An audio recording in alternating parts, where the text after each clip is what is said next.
All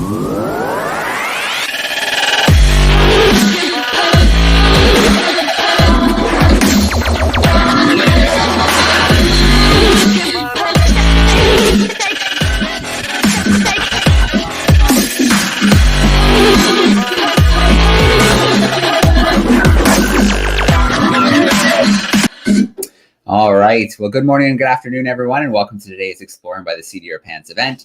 My name is Joe Grabowski, and I'll be your host for today.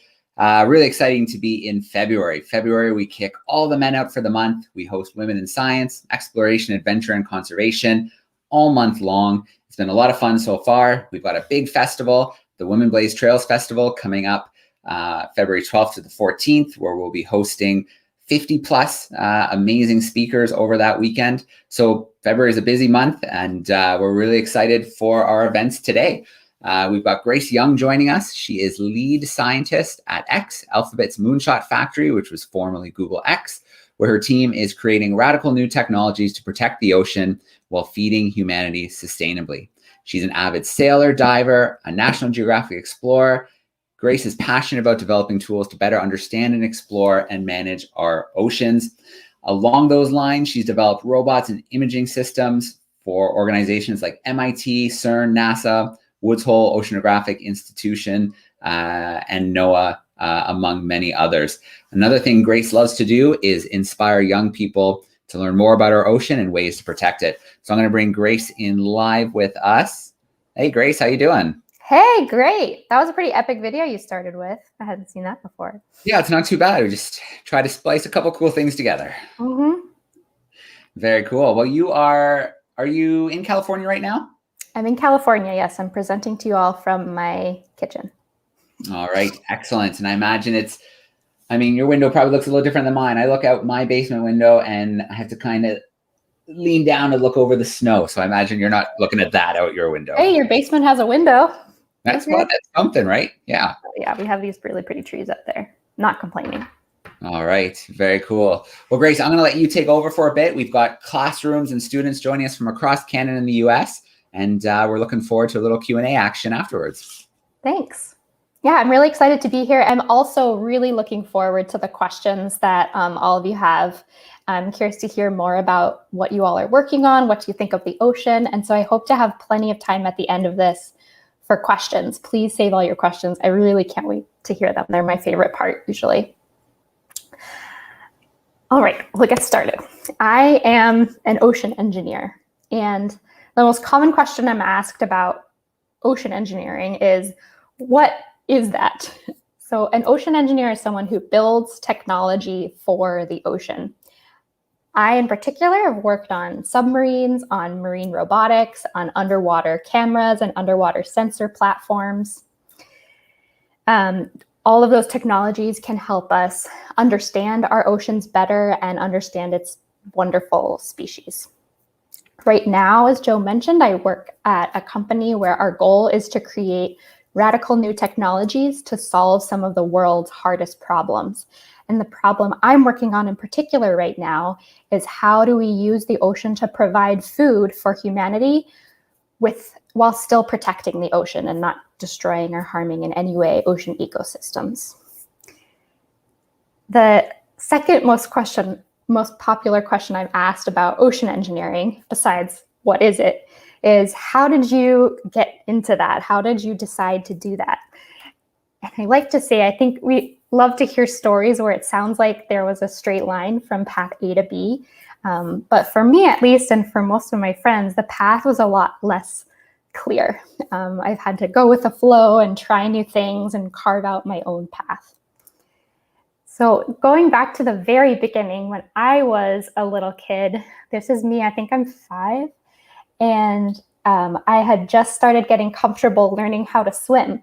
At first, I was scared to get my face wet, but it sounds really silly now because, of course, I love spending time in the water now. But my grandma spent a month with me, getting me to overcome my fear of getting my face wet. I finally learned to swim, and soon I was like a fish in the water. Loved swimming. And I grew up in Ohio. So Ohio isn't a state people usually associate with instilling a love for the ocean, but we had lakes. all around us. And so I grew up loving to be on, in, or near those lakes. And then we spent a lot of time in Michigan. I was on the Great Lakes. And then later, when we were in the DC area, in the Chesapeake Bay. Fast forward to high school. I still look short in this picture, I think. In high school, I joined my school's first ever robotics team. We did FIRST and VEX robotics. Actually, is anyone on this call in a robotics team now? I poll the room. You can indicate in the chat or speak up.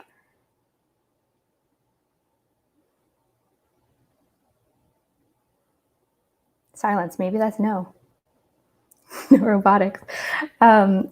Well, when I started robotics team, the team was brand new at my school, and I didn't know what to expect when I first joined, but I ended up really loving robotics. I loved working on a team to solve specific problems, to work on a shared goal. I loved learning what worked and didn't work and trying stuff over and over again. I started as the only girl on the team, but then thankfully friends joined me and we built the robot here. The robot had a claw that would pick up hoops and put them onto goalposts for the competition. I started then using my engineering skills that I started learning on robotics team for projects outside of competition robots. I danced ballet all through high school. And one of my first computer vision projects was to help ballet dancers work on this very difficult spin called a pirouette. So you see the dancer here, she does a perfect series of, I think, 8 pirouettes, perfectly in line. But what makes a pirouette really hard is that if your hips are just slightly out of line from your head or your torso, then you won't be able to complete very many spins. And so with a computer vision program, I could track the positions of the dancer's alignment and then give that feedback to a dancer to help her improve her spin. So this project combined a couple of things I was interested in, dance, which I did, plus engineering skills. And this kickstarted me into working on other types of imaging and camera systems to better understand the world around us. Now, one of the places I was really drawn to spend time in is the ocean. Look at our planet. Some people have said to me, oh, the ocean, that's so specific. That's such a niche form of engineering. But when you look at our planet, you see that 1/3 of our planet is land. That's it. 2/3 of the planet is ocean, is blue. And that's just the surface. The deepest point of the ocean is 1 Mount Everest plus 7 Eiffel Towers stacked on top of it. So it's deep. And the curiosity that I have for the ocean, plus my propensity for engineering, is what, of course, led me to ocean engineering, where I am now. Now, besides an ocean engineer, I also get to call myself the ocean version of an astronaut, because I have lived and even danced underwater. Some people I like watching now do know the ocean version of an astronaut. And I'll just tell you, the word is an aquanaut. I'm very proud to be one. That means I became an aquanaut when I lived underwater for 15 days on a mission led by Fabien Cousteau. We lived in the underwater habitat pictured here. The habitat it's just about the size of a yellow school bus, so it was definitely cozy with 6 of us living there. But we were busy all the time, and I would return in a heartbeat. Rather than explaining, I'm going to go ahead and show this video.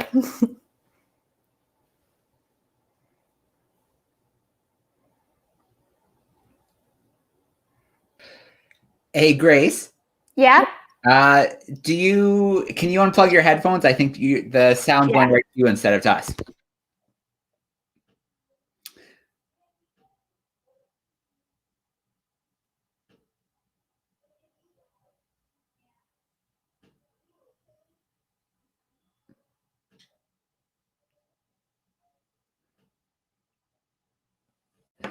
And then unmute for us, Grace. I think when you unplugged it, it muted on us.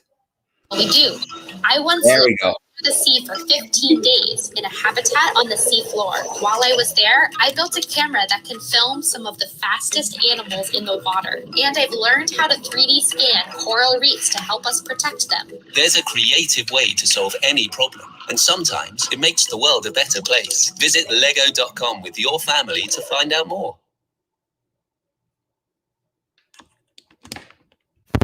All right. That was a fun video. Okay, you saw the sound now. That shows kind of what the habitat was and what I was doing.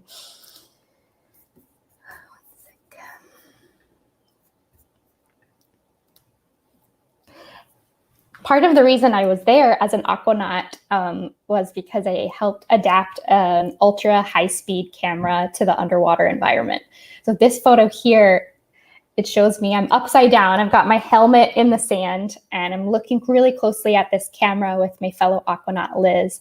And we're using the camera to film organisms in the water that move really, really fast. But with this special camera, we could film them in slow motion. Here's a video of one of my favorite creatures that we filmed. This is called a Manta Shrimp. Yeah, this doesn't have sound, by the way, but the shrimp leaps out of its den to catch that goby. And in real time, this event happened in the blink of an eye. Like watching it with my own eyes, I had no idea that the shrimp was even feeding. It happened too fast. I just saw a little blip of sand.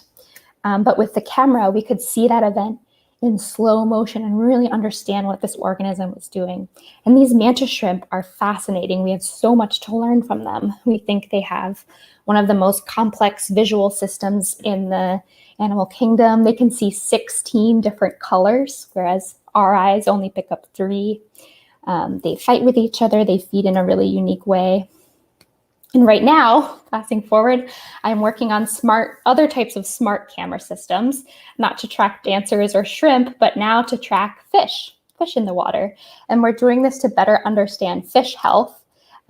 We have so much video that even if a human wanted to observe this footage 24/7, our eyes just aren't good enough to pick up little patterns in the fish spots or patterns in the fish energy. So we need the computers to help us. And that's what I'm working on now. Before I jump up into Q&A, which I'm really excited for, I wanted to share my reflections for what I think you all can do while you're in school. And while we have time to chat, I would love to hear about any projects that you're already working on. There's so many things to explore, like in your own backyard, in your own community, in your neighborhood, and no one else is going to be more interested in those things around you than you yourself. Like, as an example, back when I walked to work, I'd pass this hotel every morning, and I noticed about 8 a.m. every morning, it really smelled like soap outside. And I started to wonder if like their laundry room wasn't venting properly, or if somehow the soap wasn't getting filtered out of the water. Back in the day, maybe local investigative journalists would look into something like that. Maybe they would take samples or talk to the hotel. I bet the hotel would really like to know, like they could fix their leaky pipe or use a biodegradable soap. And I regret not following up with that line of investigation before the pandemic hit. But that's just an example of how little investigations on things that you notice around you can become real projects for science fair or for school and can make a real impact. Sometimes we think that the answer is always on Google, or you can always find an answer. Someone's probably asked it already, but oftentimes it's not. Oftentimes we need people to go out and answer questions on their own. Another example is, just yesterday I was talking to high school students in an Heirs to Our Ocean chapter. This is a wonderful organization. I was talking about what they're doing. And they are next week presenting on the Hill in DC virtually to talk with real politicians about the Ocean-Based Climate Solutions Act. Adults we'd love to hear from them. Their presentations were always so thoughtful and unique. And I thought, why do Model UN or Model Congress now when you can do the real thing? Adults, politicians really want to hear your perspective and what you've learned about the Ocean-Based Climate Solutions Act, or other really specific things about the neighborhood around you. Another thing I want to stress to students is no matter what you're doing, it's really important to build foundational skills. Like I've listed here, reading, writing, math, coding, communication. Math in particular, I've noticed gets a weird rap sometimes. I've heard students tell me, oh, I'm not good at math. But I hope no one on this call is telling themselves that. Because if you keep telling yourself that every time you're presented with a math problem, you'll never learn. And of course you're bad at math, you're still in school. But if you say that every time you hear a problem, you'll be wasting the opportunities to learn. And being proficient in math eventually means you can look at graphs in the news, you can make decisions based on data. It's one of the ways that I found I really enjoy communicating with, and I use math as a way to understand the world around me and understand new stories. So it can bring a lot of joy, and I don't think I had that perspective in school. I hope I can share it with you all now. So now let's go into questions. I see a couple in the chat room already. Yeah, all right, Grace, let's grab some questions. Thank you again for another great presentation. Thanks. Always love seeing the images from your time at Aquarius. Yeah. And just a blast spending, almost 2 weeks living, working underwater. Yeah. And it's been fun to watch, where your career has taken you ever since. So always great to host you and share some of the work that you're doing to protect our oceans. Yeah, fun story. Joe's classroom Skyped with us while we were living in the Aquarius habitat. We did. That was, doesn't get much better than talking to people, aquanauts on the bottom of the ocean. It's pretty awesome. Right? Right. All right. Very cool. Well, YouTube, now's your chance. Fill in some questions on the chat bar and we'll work some of those in. I'm also going to start bringing in some of the educators representing their classrooms live right now. So we'll start with Mrs. Gallant. She is joining us in Guelph, Ontario. How are we doing today? Hey. Oh, no, we can't hear you. You're muted. I should be used to that by now. Thank you so much for your energy and sharing your story. I'm actually at my school at St. Francis. We started the VEX Robotics Club just last year. Oh, cool. We were all assembled and ready to go. And then, of course, the pandemic hit. Oh, no. But I had no experience with coding or robots, and I am still very proud of the robot that I made. I'm really excited that we'll have that at our school moving forward, because it's so neat, and all the competitions and everything too, right? Yeah. I do have a question here from Sarah from our class, and she's wondering how deep you have gone in the ocean. Great question. The habitat we were living in was 60 feet deep. So that's deep, but on the scale of the ocean, it's still pretty shallow. So from 60 feet, we could still tell whether or not the sun was up on the above the water, for example. And then on other scuba dives, the deepest I've gone is 330 feet deep. And that's much deeper than normal recreational scuba diving. To do that, it was the photo on my last slide where I have like 4 or 6 tanks around me was on one of those dives. We needed to bring a lot of extra air with us to make sure that we were really safe and well prepared for that deep dive. And one of the reasons I'm really excited to be working with a submarine and with sometimes robots too is that those pieces of technology let us explore even deeper underwater. Deeper, like even to the deepest point in the ocean. So I'm pretty excited for that. Oh, sorry. Go ahead, Grace. Oh, I was going to say, I do see one question in the chat. How do you protect yourself from sharks? And I get this question a lot because I think a lot of people, when you hear the ocean, just first think of sharks and are actually really scared of the ocean only because of that. And I would say that sharks are not as scary as they are perhaps portrayed in the media.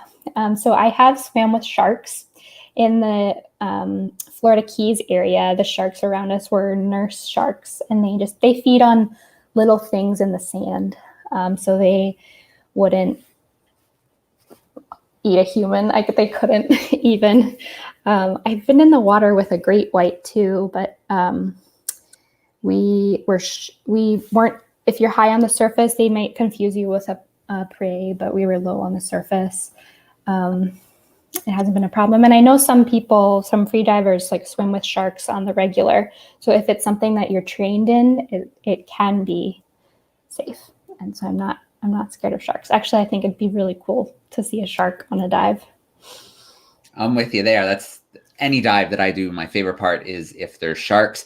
The problem is they never stick around long enough to hang out with. Yeah, they think that we're boring. And they're like, we're out. We don't know what this is. All right, let's go to our next live classroom. Let's go to Mrs. Hanks' group. They are grade 4-5s in Thornhill. Let me see if I can track them down. There we go. Hey, Miss Hanks. Hi. Hey. So one of the questions we have is, have you been to all the different oceans? And if you have, do you have a favorite? Like the Atlantic or Pacific, and yeah. I haven't spent any time in the Indian Ocean, but I spent all my time in the Pacific and the Atlantic Ocean. Actually, the Atlantic Ocean I sailed across with 7 friends. We were on a sailboat going from the coast of Spain to the Virgin Islands. And so crossing that Atlantic in a sailboat going really slowly reminded me how vast the ocean is. I mean, for 22 days, the only thing I saw around me was blue to the end of the horizon. And I lived in the Atlantic. That's where the underwater habitat was. And then now that I'm in California, the Pacific is the nearest ocean. And that's where I'm at.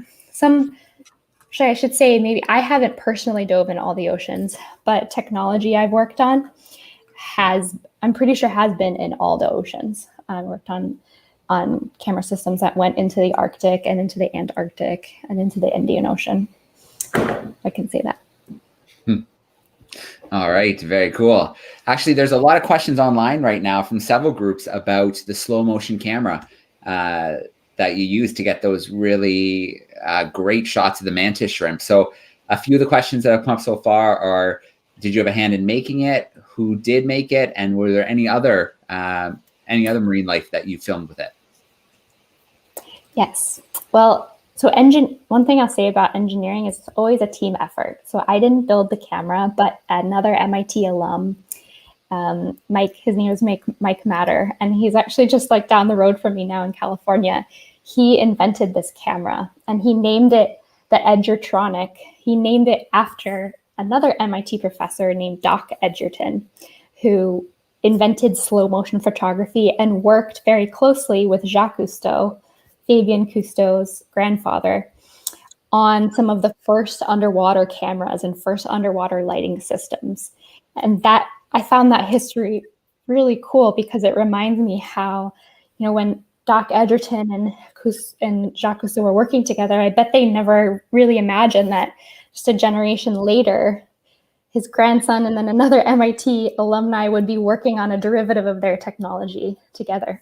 So what I worked on after getting the camera from Mike Matter was working with a company to build the outer casing for the camera so that it would survive in the underwater environment with us. And so that would have all the power and connection we need to make the power and connection work. We sent a tether to the habitat and had it plugged into the habitat. And it was really a team effort because from holding the camera in the water, there wasn't a way to see what the camera saw by just holding it. And so Fabien inside the habitat would be viewing the screen and he would tell us via our radio link, he would say, okay, move it up just a couple millimeters this way or that way or up and down. So it was really, really a team effort. All right. Awesome. We're going to go now to Mr. Armstrong's group. They are joining us from Hanover. Looks like some grade 6, 7, 8s. Let's bring him into the call. How are we doing today? Hanover, Grey Bruce area, mostly surrounded by freshwater. So great. Don't know if you've done much freshwater diving as well.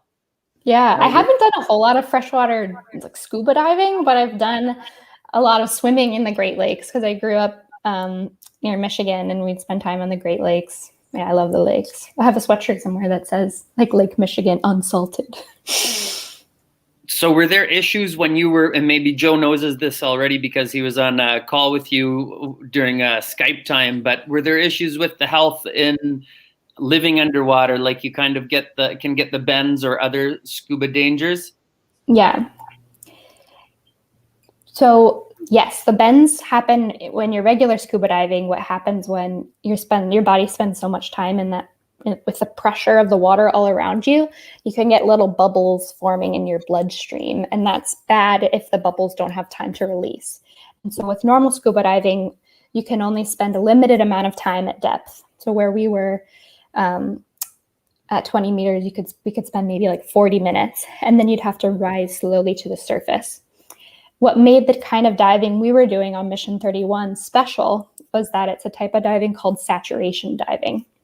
And the great thing is you can spend as much time as you want at the depth where we were. So we spent like 15 whole days, and our body tissue became saturated with the gases at the pressure that we were living. The caveat, and the reason why people don't do this kind of diving every day, is that when we returned to the surface, we had to go through 18 hours of decompression. And what that time was is it gave us our bodies time to slowly acclimatize back to living at 1 atmosphere of pressure, which is the atmosphere we're all breathing now. And the effect on that body, like, is it safe? It is safe. It's been since Jacques Cousteau pioneered some of these diving techniques back in the 50s and 60s. And a lot of commercial divers who work on, say, oil and gas platforms will do this kind of diving.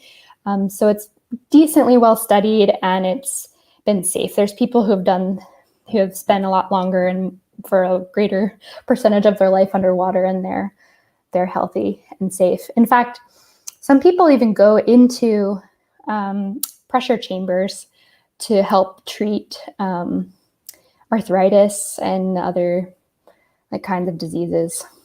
So it's interesting. There's a whole field of hyperbaric medicine that we have a lot to learn from. All right. Great question from Mr. Armstrong's group out in Hanover. You know what I just found too? I have a video of one exciting night where a shark came near the habitat. I'll go ahead and show it. Yeah, go for it. I know people are really thinking of sharks. I'm definitely going to need sound. Make sure you unmute too. I think when you first unplug it, it mutes you, Grace.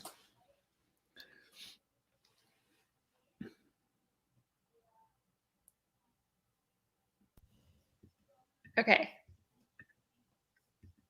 He's coming right at us. Oh, did you see that? Oh my God! Right at the Sylvia window. just look right at the window. And there's the shark. Did you get it? All right. Come back. He's coming right at us. Oh, did you see that? Oh my God! Right at the window. Look right at the window. There's the shark. Did you get it?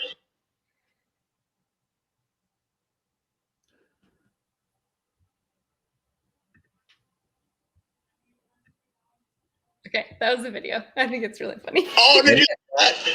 Oh my God! Right. Close call for that barracuda. I know. It was really unusual. I've never seen the grouper, which was the big fish. Its name was Sylvia. Let's get a larger fish like that.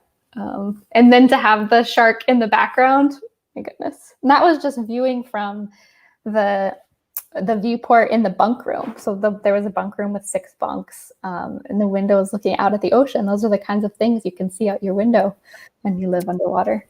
Very, very cool. I'm going to bring Miss Dawn in. She's representing her 4th graders from Morro Bay. How we doing, Miss Dawn? Oh, you're muted, Miss Dawn. There it goes. Hey. Doing good. We have so many questions. Oh my gosh. How am I going to pick? How about this? Since I don't have my 5th graders with me, just my 4th. How about what are some of your favorite ocean animals? I know that's a tough one, but maybe your top 3. And they can be invertebrates. They don't have to be anything, whatever. Oh, thanks for clarifying. One of my favorite animals is the eagle ray. So the eagle ray is a giant ray, and I think they look like magic carpets when they're flying underwater. They've got spots on their bellies. They're so graceful underwater, and you can see them. They're quite common to see diving where I wasn't in the Caribbean and in the Florida Keys. That's one of my favorites. Another favorite is the Manta Shrimp, which I showed because they're so fascinating, and there's so many different varieties of them. That one that I showed, for example, was only about as wide as a quarter. It's really small, and its colors were perfectly blended into the sand. It was so hard to see. But other types of Manta Shrimp are very flamboyant. They're really colorful, and like they look like they're showing off. I think that's fun. Another animal, there's so many, but my third one I really like because we can find them out here when I scuba dive in off the Florida coast, is nudibranchs. A lot of people love them. They're really colorful and just really funny looking. They've got brightly colored little ears and spots. They're bright yellow, bright white, bright purple. I love those too. All right. I like your choices. When I came out your way to hop on Bob Ballard's ship for a couple of weeks, I got to do some diving right off Monterey in the kelp forest, and it was just nudibranch city, all different colors and sizes. It's pretty cool. Yeah, they're awesome. That's also pretty cool that you got to go on Bob Ballard's ship. Bob Ballard discovered the Titanic. And hydrothermal events. It was a pretty good 2 weeks. It was pretty fun. Yeah, I bet. We've got a great question from the grade ones. Miss Minha's grade ones are wondering, have any of your robots or projects been designed to protect animals from pollution or to look at pollution levels in the water? Yes, I've worked on projects to detect pollution in the water. On Mission 31, for example, we deployed they looked like little foils, but they were sensors that could pick up remains of oil. They could sense oil in the water, and we were looking for any evidence that some of the oil from the BP oil spill had made it over there.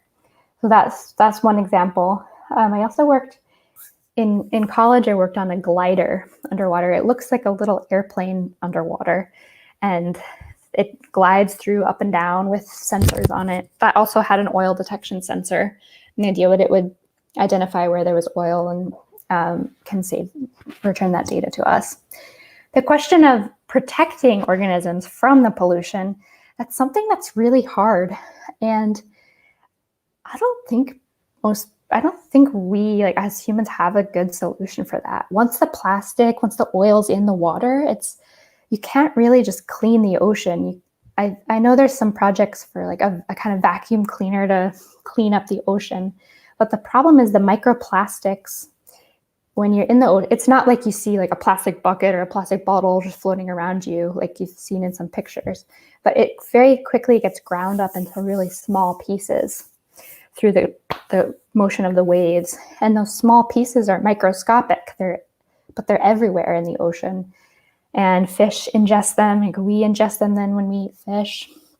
And actually one project idea, if any of you have a body of water near you, like even a stream or a river, you can, there's a scientist who put out a protocol for if you take like baby tights, so tights from like the baby section, and let them drag in the water, it'll collect little things that are flowing through the tights. And you can then, you don't need any fancy equipment. You can just use your eyes to sift through what it collected, and you may find little pieces of plastic. And you can measure how much you find week to week or in different streams.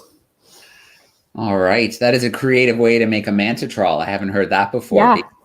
Very cool. Yeah. Okay. Toronto, Ontario. We've got some students hanging out with Miss Nathan. Looks like there's some 5th graders. Let's bring them in. Hi there. A lot of the students had a lot of questions about how you were able to live for 15 days underwater. So they were curious about that, and like if you've ever been in danger as well. And the last one is like they want to know if has COVID impacted like your job right now. Yeah, great questions. I'll answer them in reverse order. So first, has COVID impacted my job? Yes, absolutely. I'm working from home right now. So here I am in my home. My kitchen's in the corner. Normally I go into the office and work. I also normally travel quite a bit for my work because I'm deploying technology like in actual oceans. And so I'll need to travel for that. And I'm no longer flying around the world. But we've been able to adapt. So I have all my meetings over platforms like this. And I work with partners in the field who sometimes they have to put a GoPro on their head and we'll watch the live stream from that and talk through things together because I can't actually be there. But we are adapting. The other question was, have I ever felt in danger? And it's something I'm often asked, like, aren't you scared about being underwater? The answer is I'm not scared about my personal safety, but that's because I've gone through so much training to be able to go saturation diving, even to go scuba diving. Before you scuba dive, you need to get a license. You'll go through a couple days of training. And in that training, we go through all of the possible things that could go wrong. And then I've practiced going through all those scenarios of where things might go wrong. And I've practiced them so much that I feel comfortable going through them, like even in my sleep. And I really trust my dive buddies that I work with. I know they've had the same training. And so if something was going wrong, I know we have a plan for fixing it. And we've practiced that over and over again. And I usually really understand the risks before getting into that environment. So I'm not scared because I've had all the good training. And now, what was it like living there? How do we live underwater? I have another video that I probably answers that question in a more engaging way than I can just say. So let me pull that up. Yeah, and I'm going to make sure to unmute myself and unplug my.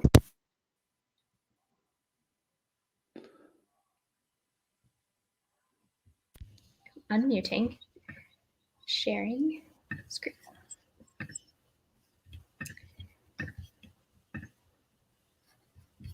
Okay, this is a video I made while in the habitat that shows all the bits and pieces in the habitat. I last presented this to Italian students, so the captions are in Italian.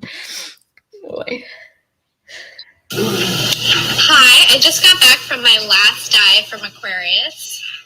Now I'm going to give you a quick tour of where I've been living for the last 14 days. This is a bunk room. We have a beautiful view of the ocean where fish swim by, fish and sharks and grouper.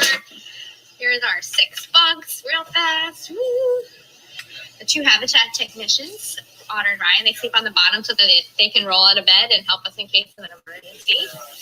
Now, here is Otter's workspace. Here's our kitchen table with another lovely view. Here's all the switches. Here's Matt's desk. There's Fabien Cousteau, our mission leader.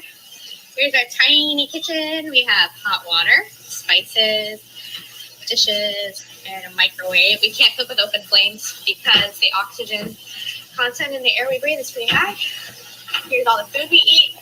A lot of freeze-dried food. Like, this is biscuits and gravy. One of my favorite things to eat is hot chocolate out there. Now we're entering another workspace. Here we have research equipment, cameras, sonar, more switches and valves controlling the air we breathe. Here's the camera I've been working with for most of this mission. It's called the Electronic camera. It shoots at high speed.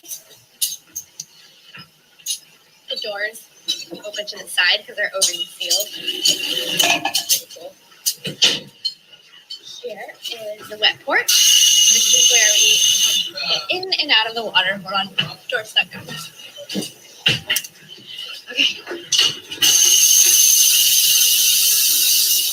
This is where we get in and out of the water. Here is the beautiful ocean. Here's where we keep our wetsuits. Here's our shower. Here's our beautiful view from the shower. Looking out into the ocean.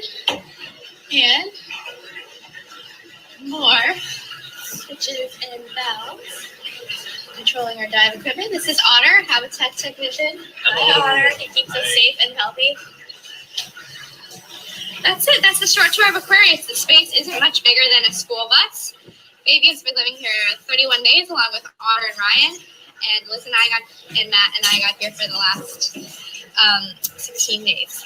That's it for now. We entered decompression, which is an 18-hour process in the next few hours. That's when our bodies will slowly become acclimated to living at 1 atmosphere of pressure again instead of 2.5 atmospheres.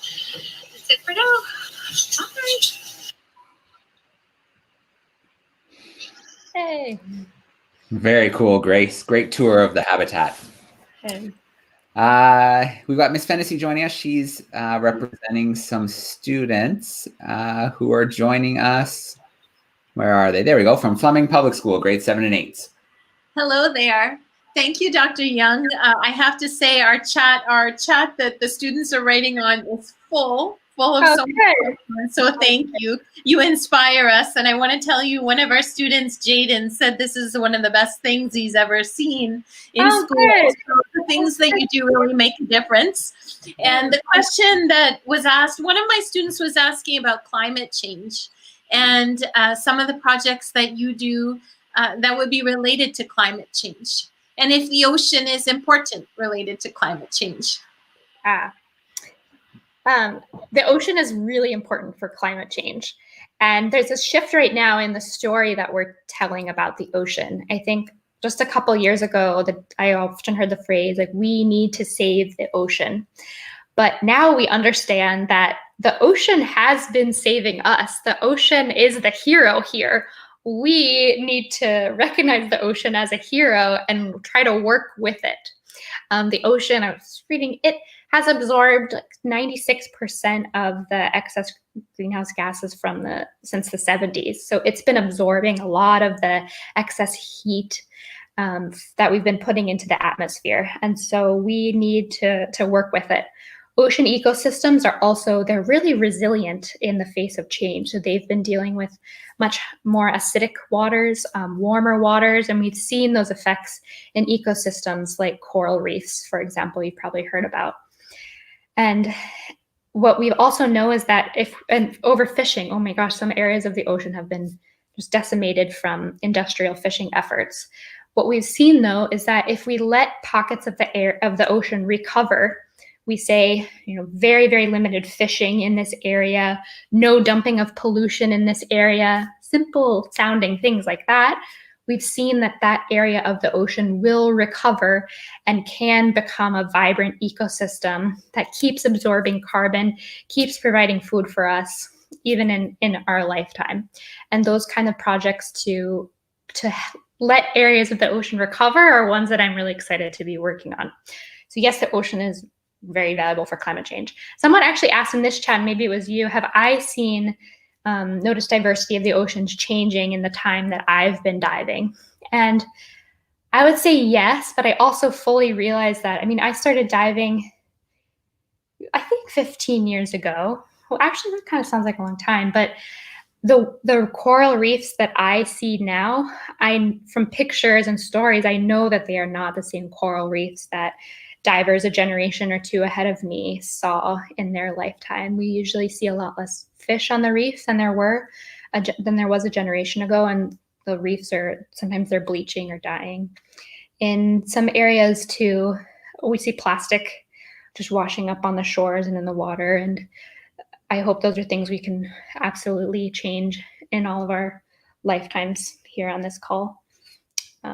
We have a lot of work to do. There's a lot of ways to get involved. All right. Grace, I'm going to grab one more question from YouTube. This might be an easy one. Ava's wondering if you have a favorite place to dive. Yeah. Well, right now I'll say the area, my backyard, the area around me in California. I'm near San Francisco right now. I'll say that's my favorite place to dive. It's probably because we can't travel really with COVID. It's probably the place I'll be diving most in the next year or two. The diving out here is the water's really cold. So I normally wear either a really thick set of wetsuits or I have a dry suit that keeps a layer of air between me and the water. And I love diving through the kelp forests. Kelp forests, there's some really beautiful videos of them in Our Planet or in the Oceans documentaries. swimming through the kelp, I feel like I'm in a cathedral of gorgeous greens going up to the sun. I really like it out here. All right. A couple of questions came in the private chat from some of our camera classrooms, and I'm going to squeeze a couple in before we wrap up. Miss Dawn's group was wondering, we saw some of the food. You showed us some of the freeze-dried food, but I know that you had some deliveries of food down there. How did that work?